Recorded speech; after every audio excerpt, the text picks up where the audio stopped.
So I've been thinking, this sofa here, I mean,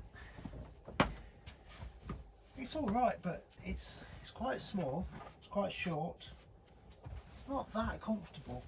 It's all right, but why would I sit here? I could sit over there, I could sit there, I could sit in that seat. So why have I got this seat here? So I'm thinking, you spin this seat around, and now I'm banging my legs into this. That cupboard's fairly useful. I mean, I've got a toolkit in there, and at the back there's the electric hookup socket from outside the van and the water pump. But really, this is in the way. And if it wasn't there, I could sit around properly. This can slide up here. This can be a proper dinette, because when you fold that away, that becomes a gap. That seat there becomes a gap. But you can't fold this one away. So this one pulls out and it helps to make the bed that's down here. So if I do get rid of this cabinet, then I do lose the ability to have a double bed down here.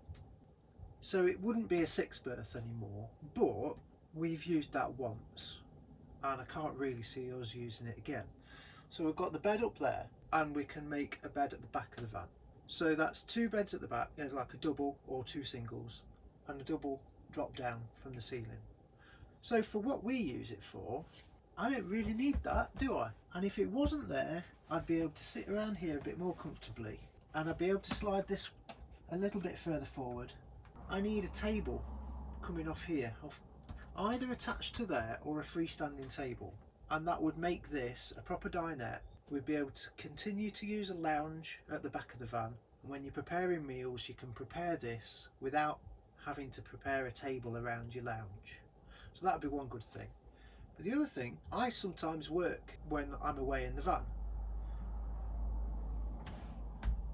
This is quite an ergonomic seat. You can sit in this for long periods of time. It's designed for that, isn't it? It's a driver's seat. So if I can sit here and a desk here, and I have my computer on the desk, it's going to be a lot more ergonomic for me than sitting on the lounge at the back. So again, I think I need a desk.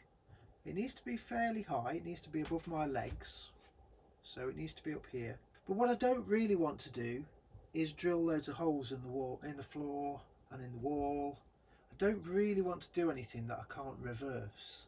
So ideally I'd like to take this cabinet out and then maybe make a smaller cupboard that goes around the water pump and the electric hookup, but maybe try and reuse the holes that are already in the floor and already in the wall. That would make more sense to me.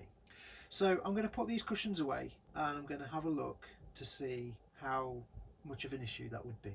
I'm going to try and take that cabinet out. I'm going to try and document where each bit on the cabinet goes so that I can put it back again afterwards. Yeah. Let's see how we go. Okay, so I've put the middle seat away, so now I've got a gap.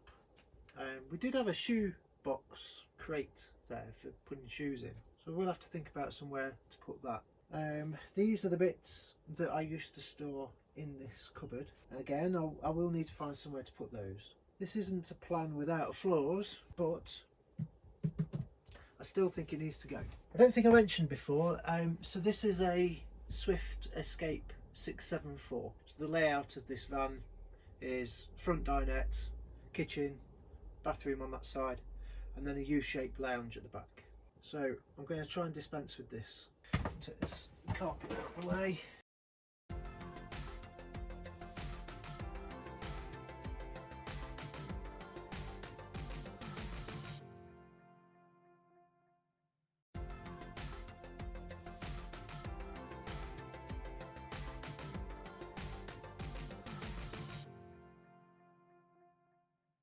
Okay, so taking the cupboard out, and at the moment the cupboard is there in various bits. I think I might reassemble that just so that it's got a little bit more rigidity while it's being stored.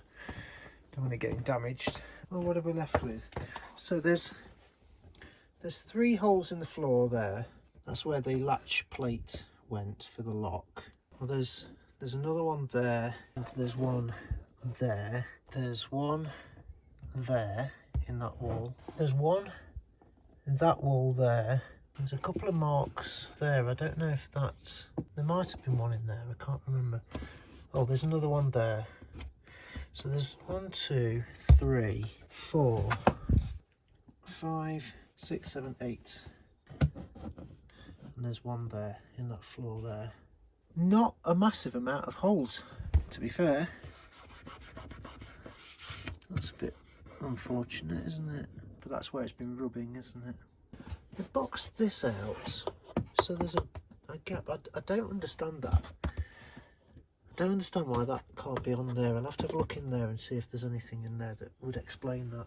But I found some of this in the garage. So there's some oak laminate floor, oak effect. I'm thinking that's a fairly good match. And I might make a cover to go over that bunch of stuff in the corner there. Can't be rocket science, can it? Just need to cover that up and put an edge on there if we're keeping this bit. But given that this plinth here finishes there, so it doesn't run all the way to the end, so if I took that off, I'd have a bit of plinth that I'd have to make. I'm not sure whether it's worth taking that off. How odd. I wonder why they decided to do that. Anyway, that's where we're at. I've just made a discovery. There's a block of some description in there. It looks fairly substantial, so I'm imagining they've had to block out around that. So we need to leave that in place anyway. True to form, I can see some daylight down through there. That's great, isn't it? So I need to use that laminate floor, I think, and create a box. So I've modified this van so that I've basically got rid of this part of the sofa. It literally just meant taking one cupboard away with its corresponding cushions, and then I've created a little bit of a step. No major changes to the actual van structure, but it just allows me to spin this chair around and have a table here.